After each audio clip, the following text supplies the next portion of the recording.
हेडलाईन्सचे प्रायोजक आहे NBC bearings, लांब पळण्यासाठी.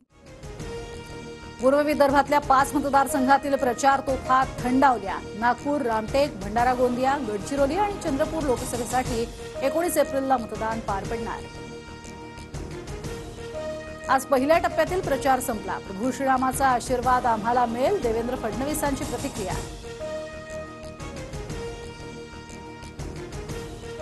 सून येऊन 40 वर्ष झाली तरी परकी मानतात. वरिष्ठांनी परकी म्हटल्यानंतर तळपायाची आग मस्तकात जाते. अजित पवारांचा शरद पवारांवर निशाणा. माझ्या प्रचाराला कुणी फिरलं नाही, आता सगळा परिवार पायाला भिंगरी लावून प्रचारात फिरतोय. काल परवा प्रतिभा काकी प्रचाराला आल्याचं पाहून मी तर कपाळालाच हात लावला. अजित पवारांचा सुळेन नटवला. राजकारण करताना 2 पाऊल मागे पुढे करावं लागतं. राहुल कुल, विजय शिवतारेंशी मी जुळवून घेतलं. अजित पवारांचं वक्तव्य.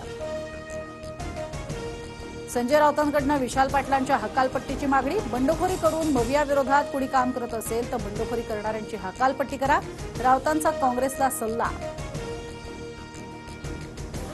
ज्यांनी कोकणात मनसे संपवली त्यांचं काम कसं करणार, मनसे सरचिटणीस वैभव खेडेकर यांचा सवाल.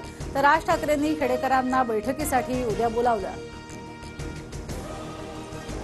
विरोधकांना माझ्या विरोधात उमेदवार मिळत नव्हता, आताचा उमेदवार राष्ट्रवादीतनं आलेला. माझ्यासमोर अफवांचं आव्हान, भाजपच्या पंकजा मुंडेंची प्रतिक्रिया. नाशिकची जागा शिवसेनेलाच मिळेल, हेमंत गोडसेंकडनं विश्वास व्यक्त. तर नाशिकच्या जागेचा निर्णय 20 मेच्या आधी घ्या, भुजबळांचं उपरोधिक वक्तव्य. माढा लोकसभेची निवडणूक कठीण केली गेली, भाजपच्या चंद्रकांत पाटलांचं वक्तव्य. भाजपच्या रणजित निंबाळकरांपुढे पवार गटाच्या धैर्यशील मोहितेंचं आव्हान. 6 महिन्यानंतर काय होईल माहिती नाही, मात्र महायुती टिकून राहावी म्हणून देवाकडे प्रार्थना करतोय.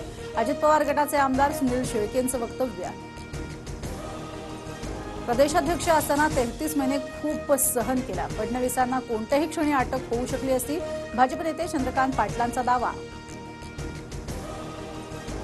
पाहिजे तो निधी देतो, पण आमच्यासाठी कचाकच बटणं दाबा. बटणं दाबाल तर निधी द्यायला बरं वाटेल, नाहीतर माझा हात आखडता येईल, अजित पवारांची धमकी.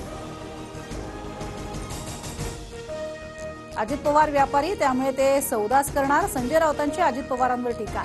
तर दादांच्या वक्तव्याचा चुकीचा अर्थ काढू नये, संजय शिरसाटांची प्रतिक्रिया. सातारा सांगलीमध्ये अवकाळी पावसाची हजेरी, विजांच्या कडकडाटासह जोरदार पाऊस. अवकाळीमुळे पिकांचं मोठ्या प्रमाणात नुकसान. दुबईमध्ये अवकाळी पावसाचा धुमाकूळ, एका दिवसात वर्षभरापेक्षा जास्त पाऊस. हजारो गाड्या पाण्याखाली, तर विमानतळावरील विमानं पाण्यात. हेडलाईन्सचे प्रायोजक आहे एनबीसी बेरिंग्स, लांब पळण्यासाठी.